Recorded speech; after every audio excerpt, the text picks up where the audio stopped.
artesanal para trabajar herramientas. ¿Queréis saber la historia de cómo un hacha india, un tomahawk de las Naciones Indias, un tomahawk de los Sioux, acabó combatiendo en la guerra de Vietnam? En el vídeo de hoy os lo explico. Tomahawk, Sioux en la guerra de Vietnam.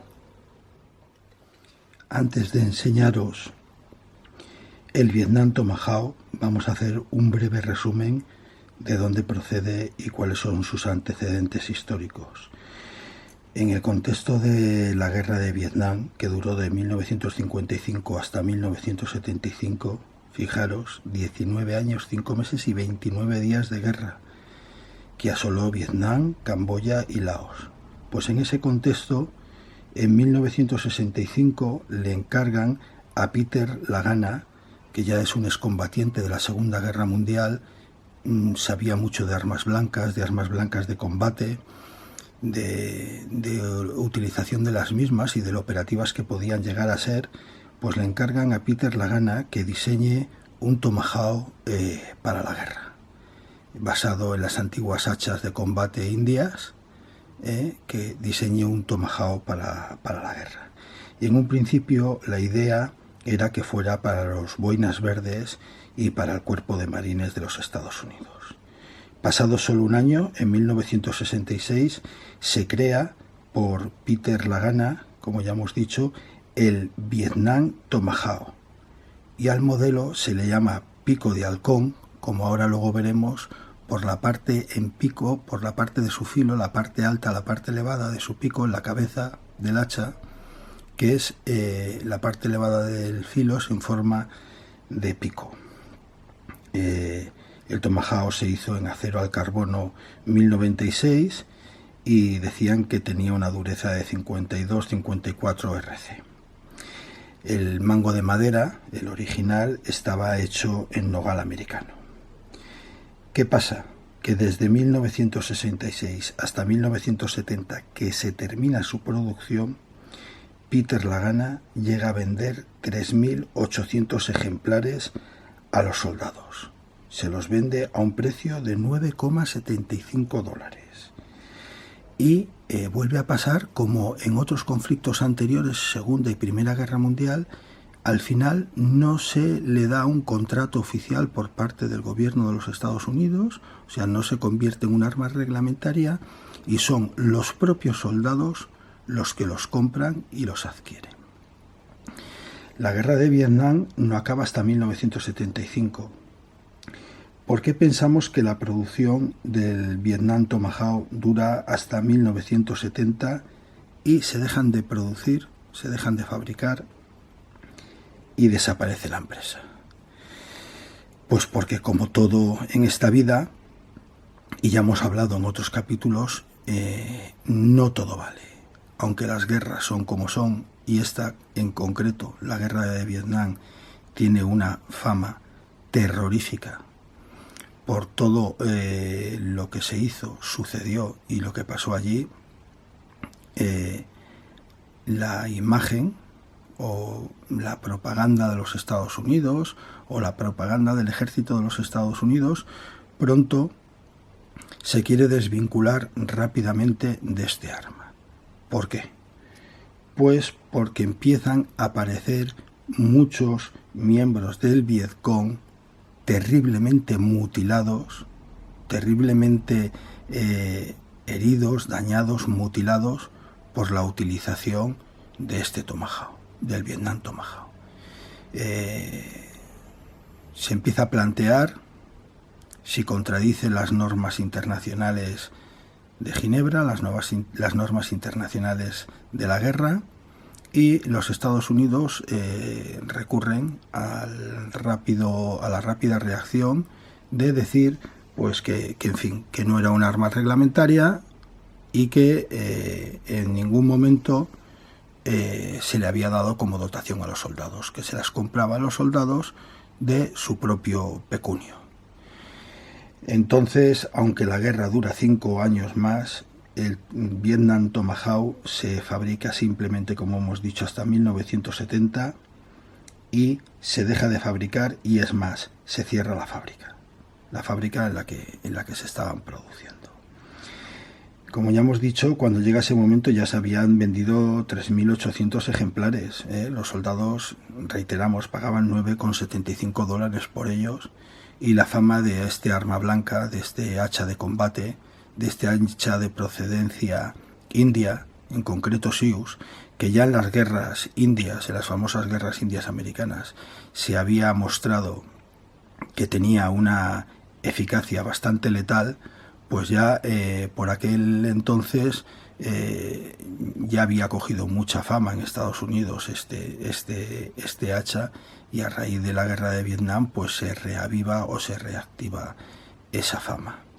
Pero por un lado es una fama de la que, como decimos, el ejército de los Estados Unidos, el gobierno de los Estados Unidos, se quiere desvincular. Mirar hasta el año 2000, en el que un tal Andy Prisco, que era un tipo muy avezado en lanzamiento de cuchillos, utilización de hachas, lanzamiento de hachas y tal, que se acerca a Peter Lagana y le convence, no se vuelve a fabricar el Vietnam Tomahawk.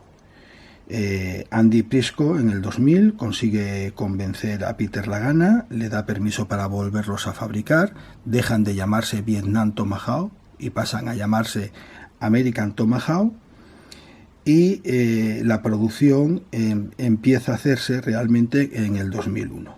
En el 2002 muere Peter Lagana, el creador de este hacha de combate. Parece una broma de mal gusto que ya posteriormente sí que el ejército de los Estados Unidos hace compra y hace contratos oficiales de la compra del Tomahawk, ¿vale? De los nuevos modelos que se fabrican, y ya una vez fallecido Peter Lagana, ¿de acuerdo? Son modelos más modernos, ya han estado presentes en la guerra de Irak y en la guerra de Afganistán.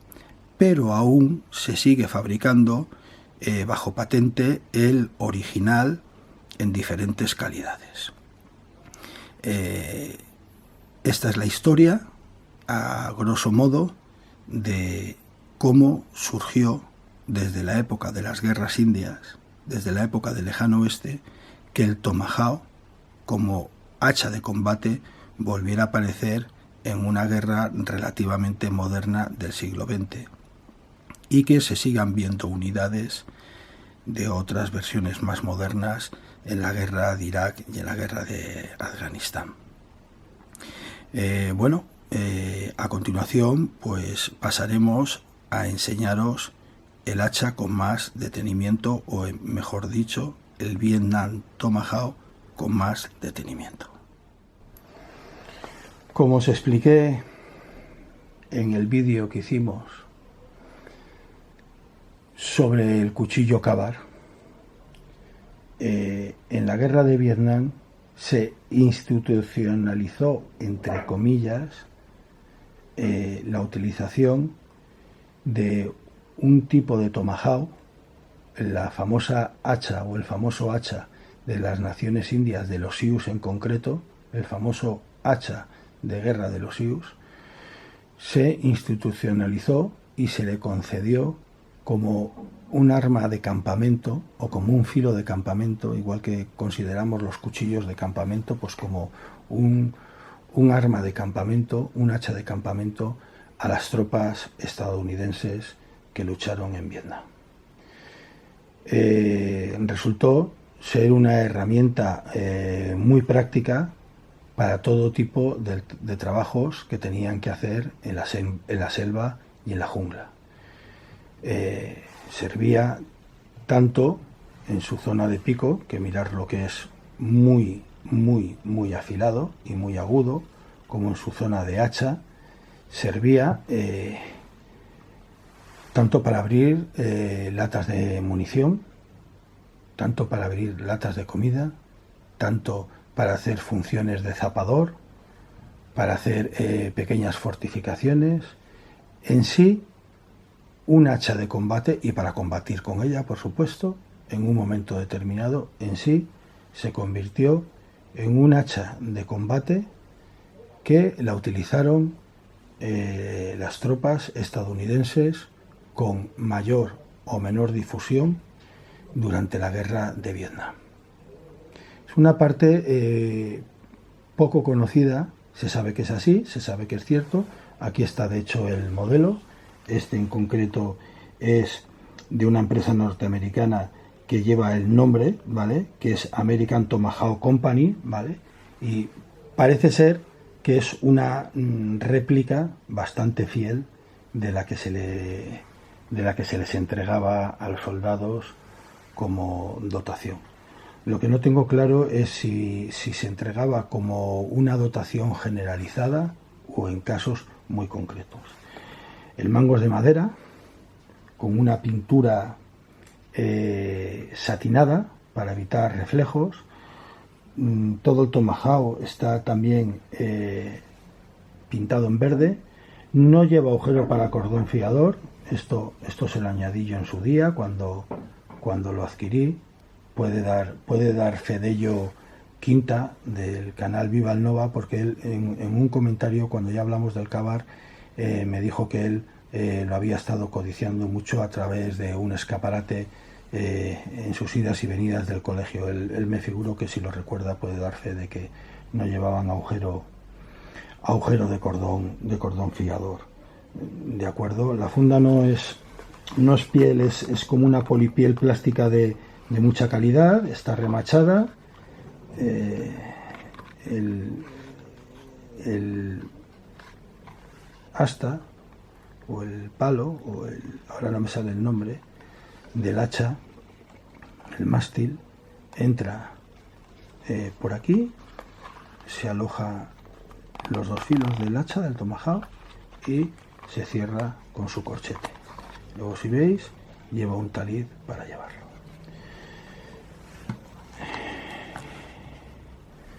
Un ejemplo más, el vídeo de hoy no tiene más recorrido que lo que estamos viendo ahora en estos momentos. Ahora lo mediremos, ahora lo pesaremos, pero no tiene mucho más recorrido que el ver un ejemplo más de la polivalencia. Siempre hablamos de lo mismo, de la polivalencia, del multipropósito, de las herramientas, que muchas de ellas viniendo del mundo rural, del mundo del campo, o como en este caso, tan especial, viniendo de las naciones indias, con el tiempo, viendo su gran versatilidad, viendo su gran utilidad, y más en una guerra que se produjo en su mayoría pues en un entorno bastante hostil de selvas, de ríos, de canales, de túneles subterráneos, gazaperas que se decían aquí en España, en las que se tenían que como topos introducir en auténticas trampas y ratoneras que el Vietcong les tenía preparados a los norteamericanos. Bueno, pues como este tipo de herramientas fueron muy versátiles y se utilizaron. No es el único caso, que ocurre en la guerra de Vietnam. Vuelvo a decir que ya lo mencioné, me reitero, pero bueno, a lo mejor hay gente que no ha visto ese vídeo. Lo he dicho en el vídeo del Kabar. Aquí en España teníamos una carabina de cerrojo pequeña fabricada en el País Vasco, que se llamaba la Destroyer. Los que ya tenéis más edad la recordaréis porque era la carabina de cerrojo que llevaban las guarderías rurales, los vigilantes jurados de campo y las guarderías rurales y las guarderías de campo y de monte, que era en un tamaño muy pequeño, pues no sé si de 1 metro más o menos, muy pequeño, a lo mejor puede que ni llegara al metro, una reproducción en pequeñito de un Mauser K98, ¿de acuerdo? Con su sistema de cerrojo y todo, utilizaba la munición del 9 largo 9 Berman, y el ejército de los Estados Unidos, no voy a dar más datos porque no es de lo que estábamos hablando, ¿vale? Me voy un poco por las ramas, pero el ejército de los Estados Unidos, para esa lucha de túneles, para esa lucha de gazaperas, de entrar y de salir, hay artículos, recuerdo que hubo algunos bien buenos en las revistas ya desaparecidas de armas o en la revista de Armas y Municiones, compraron el ejército de los Estados Unidos, a esta fábrica vasca, compraron un número determinado de estas carabinas a las que le hicieron una pequeña transformación colocándole una especie de tubo más o menos silenciador, ¿vale? Que puede ser que aún las acortara un poco más y se las dotaban para estos cuerpos de operaciones especiales, para estos soldados que tenían, creo recordar, disculparme si cometo una barbaridad, que les llamaban topos en argot cotidiano entre ellos, que se metían en aquellas redes laberínticas a intentar desarticular oficinas, cuarteles, toda la infraestructura subterránea que tenía el Vietcong, cosa que no era tampoco nada fácil porque aquellos túneles eran trampas mortales, estaban llenos de trampas en todos los rincones y en todos los pasos. Pues bueno, pues al igual que aquella carabina vasca española, la Destroyer, se adaptó a aquel tipo de guerra, pues el ejército de los Estados Unidos adaptó también el famoso Tomahawk Sioux, hizo esta versión militar de él y se dotó a la tropa en mayor o menor medida de ello. Vamos a ver a continuación los pesos y las medidas. Vemos la funda muy de cerca. Ya decimos que este no es ni muchísimo menos de la época, ¿de acuerdo? De la época de la guerra del Vietnam. Estos son que se han seguido fabricando y son fiel reflejo de aquellos de los que estamos hablando, pero que más quisiera cualquier coleccionista que lo sabrá, que tenga los de aquella época. Este no es el caso. Este es uno fabricado pues hará unos 15 años más o menos. Vamos a valernos de la funda para elevar un poco el ángulo del Tomahawk y que podáis ver un poco desde este ángulo el perfil de cómo era y de los filos que tenía, filo recto, ¿de acuerdo? Que de alguna manera también se pudiera utilizar para rasgar. Y el pico es una bestialidad. No me extraña los anécdotas, no, los testimonios que he leído en alguna página web y tal, o en libros y en revistas históricas militares, de que cuando tenían mucha rapidez, con él directamente reventaban las cajas de munición para abrirlas, ¿de acuerdo? De algunos tipos de munición para abrirlas. Quiero mostraros, para que os deis cuenta de la versatilidad de la parte del pico, hasta dónde llega el filo, ¿de acuerdo? A ver si consigo que no tiene filo simplemente en el pico. Daros cuenta de que llega incluso por esta zona de abajo, ¿vale? No soy un especialista en hachas, perdonadme y menos en Tomahawk, si a lo mejor no utilizo el lenguaje adecuado. Y en este otro lado, pues vemos que es un filo corta, un filo recto. Hay un dato que hay que dejarlo claro y además lo pone claramente, que estas unidades en concreto no están fabricadas en Estados Unidos ni muchísimo menos, están fabricadas en Taiwán, ¿vale? Lo que desconozco es si ya la empresa que se ha convertido en una empresa de capital de Taiwán o sigue siendo una empresa norteamericana que fabrica allí, o simplemente que esta empresa, que esta compañía en concreto, pues hace recreaciones históricas y desde el primer momento tienen su sede allí en Taiwán. Lo desconozco, ¿de acuerdo? Eso es una parte que no me atrevo a decir. Seguro que algún suscriptor me pondréis algo en la caja de comentarios. Vamos a ver lo que pesa con la funda.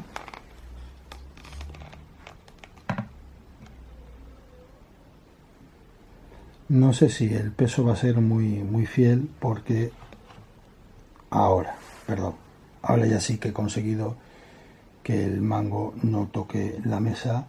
Pues ya veis lo que pesa lo que pesa con su funda. Y ahora vamos a extraer la funda y así veis de alguna manera, a ver si consigo no salirme de plano. Está es una pieza de colección, esto no ha salido al monte, entonces está muy nueva, muy poco usada. Veis como os decía que entraba y que salía la funda. Vale, vamos a pesarlo ahora sin la funda. Esperar un momento que se ha quedado aquí con 2 gramos. Vamos a resetear la báscula. Vale, y sin la funda pesa pues 560 gramos. ¿De acuerdo? Un amigo que entiende bastante de este tipo de filos militares y que es un aficionado a la guerra de Vietnam, me dijo, pero os transmito lo que me dijo mi amigo, que este recubrimiento, esta pintura que lleva, que claramente además se le ve que es de mucha capa, no sé cómo decirlo, es un pavonado o una pintura que alcanza bastante tomo, bastante grosor, porque mata los cantos, ¿de acuerdo? No se le dio solo, no por evitar que operativamente no detectara la posición del operador que estuviera trabajando con ella al hacer reflejos, que por otro lado, pues estando pegando castañazos con este tomahawk, a nivel de escuchar al operador se le tiene que escuchar y bien de lejos, ¿no? Me dijeron que aparte de eso, que por supuesto era una de las circunstancias por las que lleva es que no creo que sea un pavonado, este recubrimiento de pintura era por las condiciones de humedad en las que se produjo la guerra de Vietnam. Estaba preparado para que las zonas de selva, con lluvias diarias, para llevarlas también en las famosas lanchas que subían lanchas ametralladoras que subían y bajaban los ríos y tal, y era una protección para que el óxido no arruinara la herramienta. Ya os digo que toco de oído y que no os lo sé decir seguro.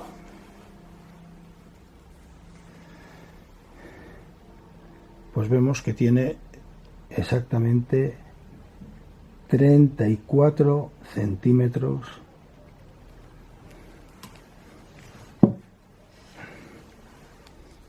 y del pico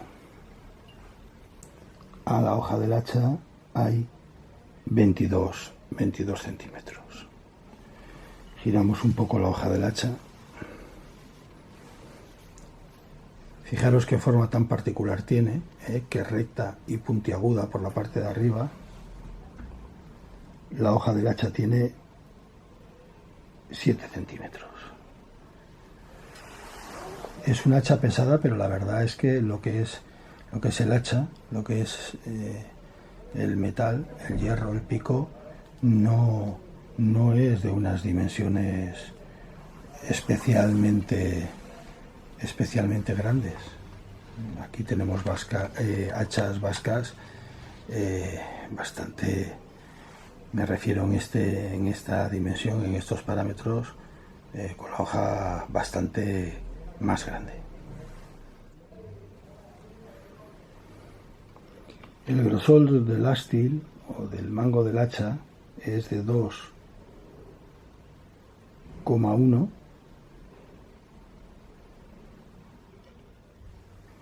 El grosor de la cabeza del tomahawk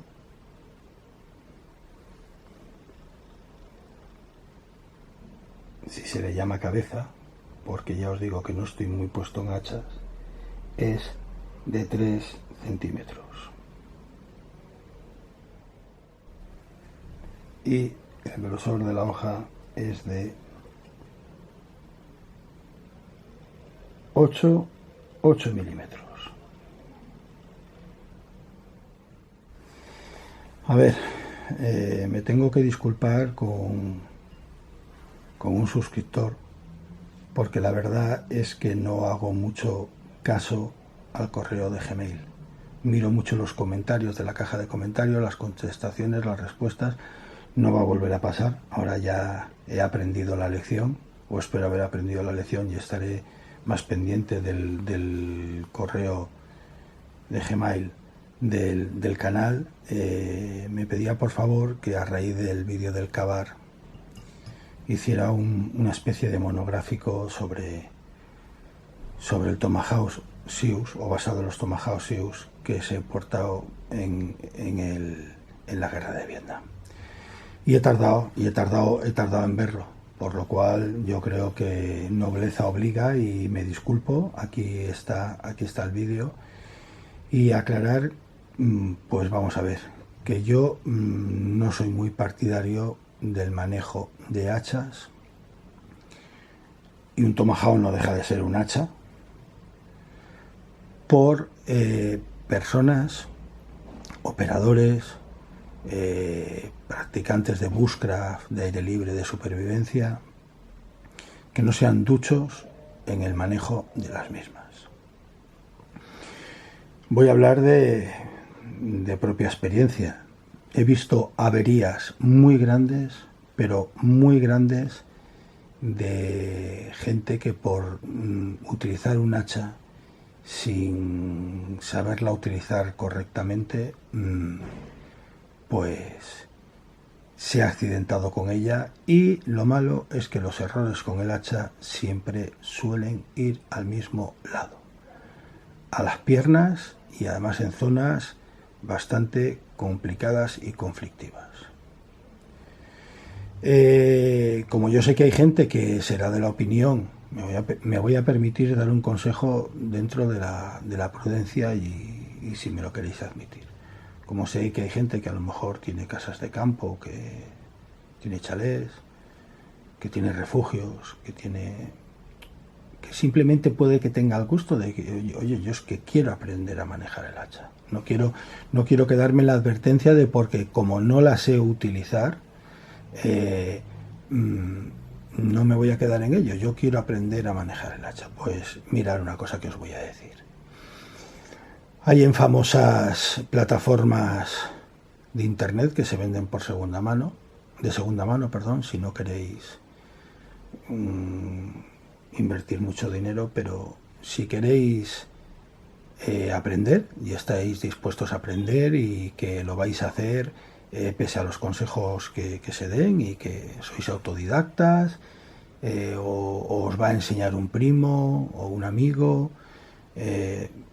compraros unos zahones de seguridad. ¿Qué son unos zahones de seguridad? Pues como su propio nombre dice, son unos zahones, unas protecciones que van en la parte delantera de las piernas, que son de unos materiales y unos tejidos especiales anticorte.